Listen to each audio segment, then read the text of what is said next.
ఎరా తెపాలం కాకినాడ చెన్నోడాల ఫాదర్ పాపం ఎలా అయిపోయిందో లాస్ట్ కి ఆయన పరిస్థితి. చికెన్ బిర్యానీ 400 ఏంట్రా? ఫుల్ బెడ్ వచ్చేస్తుంది, అసలు ఆగట్లేదు. విజయవాడ రాగానే డైరెక్ట్ ఏం వచ్చేస్తుంది నోట్లకి. పీవీపీలోకి దూరుతున్నాం. ఇంత ముందు కాలేజీ చదువుకున్నప్పుడు విజయవాడలో పీవీపీకి ఎత్తమాటలు బంక్ కొట్టి ఇక్కడికి ఇందులోకి వచ్చేవాళ్ళు, ఈ పీవీపీలోకి. ఎందుకంటే పీవీపీకి వచ్చాం. ఒకప్పుడు పెద్ద మాల్, ఇప్పటికీ పెద్ద మాల్ అనుకుంటా విజయవాడలో. మేము విజయవాడలో ఉన్నప్పుడు అప్పుడే కడుతున్నారు అనమాట. ఇది ఇప్పుడే ఓపెన్ చేశారు. ఎవరు సచిన్ టెండూల్కర్ వచ్చి ఓపెన్ చేశాడు అనమాట, బాగా గుర్తు. మేము కూడా వచ్చాం సచిన్ టెండూల్కర్ని చూడడానికి. ఇక్కడ ఫుల్ జనం, మామూలు జనం కదా అప్పట్లో. ఇవన్నీ సబ్జా నీళ్ళు తెచ్చుకుని అందులో గ్లూకోజ్ వేసుకుని సంకలో పెట్టుకుని తాగుతూ నడుస్తున్నా. అది అయిపోయిన పరిస్థితి. ట్రిప్కి కావాల్సిన టీ షర్ట్లు కొనేసుకున్నాను. పెద్ద పని ఒకటి అయిపోయింది. మాల్ గురించి నేను ఇందాక ఏదేదో చెప్పాను కానీ చాలా రోజుల తర్వాత వచ్చాను కదా, ఎంత దారుణంగా ఉన్నాయంటే రూల్స్ కాలేజీ రూల్స్ కన్నా దారుణంగా ఉన్నాయి. అంత పెద్ద ఏఎంబీలోనే ఏ రూల్స్ లేవు. లోపలికి వాటర్ బాటిల్ పట్టుకెళ్ళకూడదు, కట్ చేసుకున్న ఫ్రూట్స్ పట్టుకెళ్ళకూడదు. చిన్నపిల్లలు పేరెంట్స్ వచ్చారు, చిన్నపిల్లకి సెర్లాక్ ఏదో చిన్న బాక్స్లో పెట్టుకుని వచ్చారు, అది పట్టుకెళ్ళకూడదు. ఒక కార్డు ఇచ్చారు వెళ్లే ముందు పార్కింగ్లో. మొన్న రూల్ ఏదో చూశాను, పార్కింగ్లో డబ్బులు వసూలు చేయకూడదు అని చెప్పేసి. ఒకవేళ వసూలు చేసినా బిల్లు చూపిస్తే మనకి హైదరాబాద్లో ఏ మాల్లో కూడా డబ్బులు తీసుకోరు. షాపింగ్ చేసిన బిల్లు చూపించినా సరే, మేము జస్ట్ 45 మినిట్స్ అయ్యింది అనుకుంటా, 30 మినిట్స్ అవుద్ది, 40 రూపీస్ కట్టించుకున్నాడు పార్కింగ్కి. అదేంటి బిల్లు ఉంది కదా అంటే, బిల్లు ఉన్నా కట్టాల్సిందే అంట. మరీ వరస్ట్గా ఉందయ్యా విజయవాడలో ఈ మాల్. 40 రూపాయలు కట్టించేసుకున్నాడని ఇది కాదు, అంత పెద్ద పెద్ద మాల్స్ లోనే లేవు కదా. ఆల్రెడీ ఒక రూల్ ఉంది కదా, పార్కింగ్ లో డబ్బులు వసూలు చేయకూడదు అని చెప్పేసి. అయినా సరే బిల్లు చూపించినా సరే వసూలు చేస్తుంది. విజయవాడలోనే మోస్ట్ హైప్డ్ అదే SSS ఇడ్లీ అలియాస్ పాక్ ఇడ్లీ. పొద్దున్న 6 నుంచి 11 దాకా, సాయంత్రం 4 నుంచి 9:30 దాకా ఉంటుంది. ఓన్లీ ఇడ్లీలు, ఓన్లీ 2 ఇడ్లీ 35, 3 ఇడ్లీ 51, 4 ఇడ్లీ 68, 5 ఇడ్లీ 85 రూపాయలు. నెయ్యి ప్యాకెట్ ఎక్స్ట్రా 5 రూపాయలు. ఇడ్లీ తీశారు.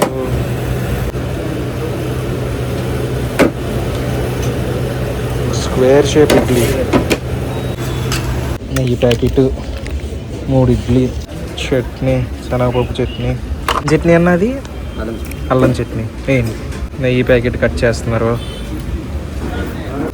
అల్లం చట్నీ. ఏంటిది సిరి గియా? ఓ బా మంచి స్మెల్ వచ్చింది. కానీ ఓన్ కాదు, బయట ప్యాకెట్ నెయ్యి వాడుతున్నారు. నెయ్యిలో ఉన్న ఇడ్లీని స్క్వేర్ షేప్లో ఉంది చూసారా మయ్య ఇడ్లీ. బాగా కాలిపోతుంది. అంటే వేడిగా తీసాడు కదా, దాన్ని చట్నీలో అలా ముంచి టేస్ట్ చూద్దాం.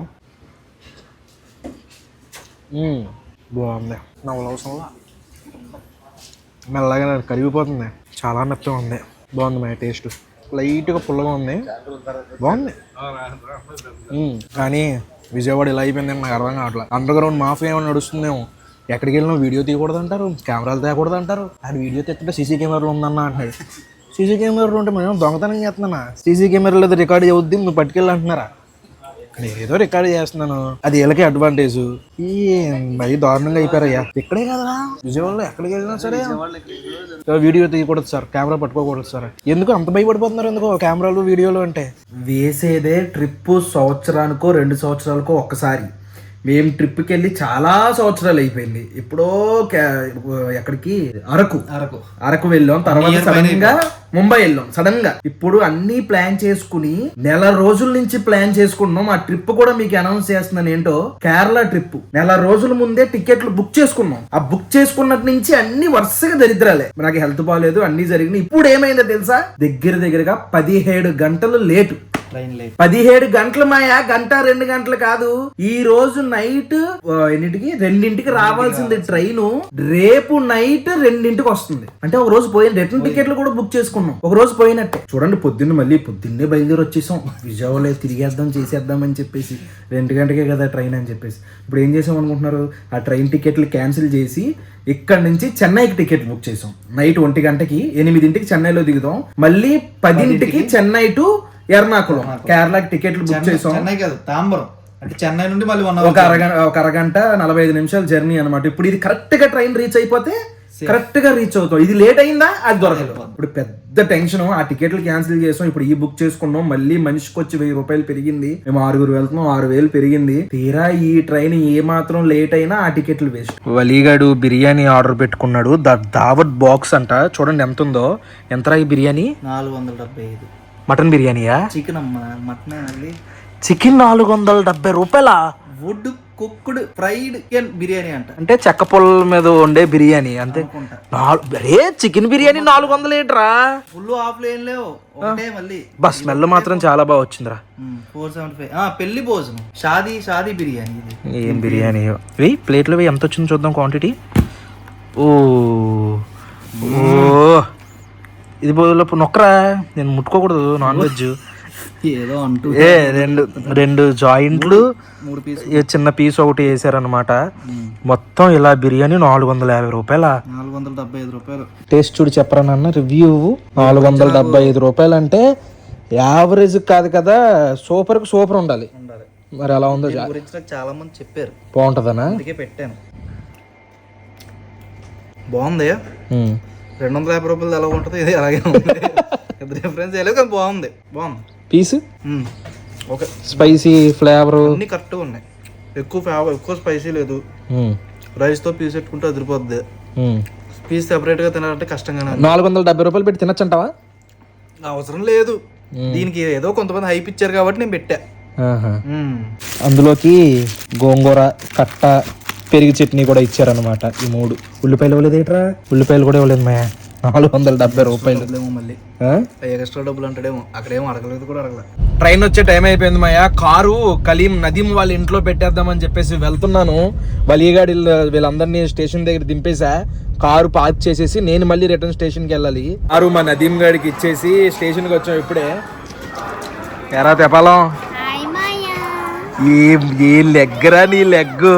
నిజంగా నీతో ట్రిప్ పెట్టుకున్నాం, ట్రైన్ లేటు, ట్రైన్ క్యాన్సిల్, వేరే ట్రైన్లు, ట్రిప్ ప్లాన్ చేసుకున్న తర్వాత నాకు జ్వరం. పోయినాయా కళ్ళు? గంటలు చూడు ఫోను పోకుండా ఉంటాయి. ఎక్కడికి వెళ్తామా? వద్దులే రవి, భరించక తప్పదు మాయా. ఈ వారం రోజులు ఏంటి, మీరు ఏం చేస్తాం? 1 గంటకి రావాలి ట్రైను, 1 గంటన్నరకి ఒక అరగంట లేటు. ఏ ప్లాట్ఫామ్ ఇంకా తెలియదు, అందుకనే 6వ ప్లాట్ఫామ్ దగ్గరికి వచ్చేసి కిందకి వెళ్ళిపోవచ్చు, లేదంటే వేరే చోటుకి వెళ్ళిపోవచ్చు అని పైకి వచ్చి వెయిట్ చేస్తున్నాం. కాకినాడ చెండోడు వాళ్ళ ఫాదర్ పాపం ఎలా అయిపోయిందో లాస్ట్కి ఆయన పరిస్థితి.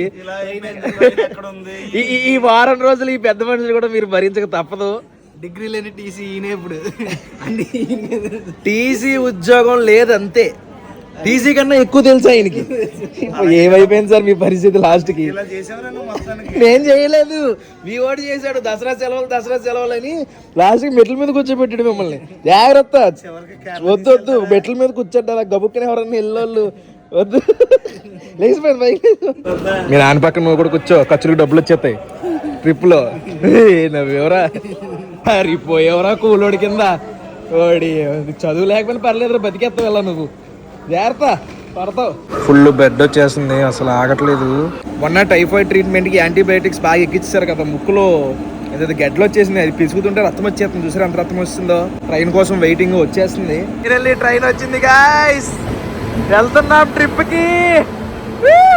మొత్తానికి ట్రైన్ స్టార్ట్ అయిపోయింది చెన్నైకి. చాలా అడ్డంకులు వచ్చినాయి ట్రిప్కి, అయినా సరే ఎలాగోలాగా స్టార్ట్ అయితే అయిపోయాం. చూద్దాం ఎలా జరుగుతుంది అనేది. రేపటి నుంచి వీడియోలు అయితే చాలా బాగుంటాయి, అస్సలు మిస్ అవ్వకండి. డే బై డే ప్రతిదీ ఏం జరుగుతుంది అనేది చూపిస్తాను. ఈ వ్లాగ్ అయితే ఇక్కడ ఎంజాయ్ చేస్తున్నాను మాయా. హోప్ మీకు నచ్చింది అనుకుంటున్నాను. ఇక్కడ దాకా వీడియో చూసారంటే లైక్ చేయడం మర్చిపోద్దు. మళ్ళీ రేపు పొద్దున్న 8 ఇంకొక వ్లాగ్ లో కలుద్దాం. అప్పుడు అనుకుంటాను మరి. జై హింద్.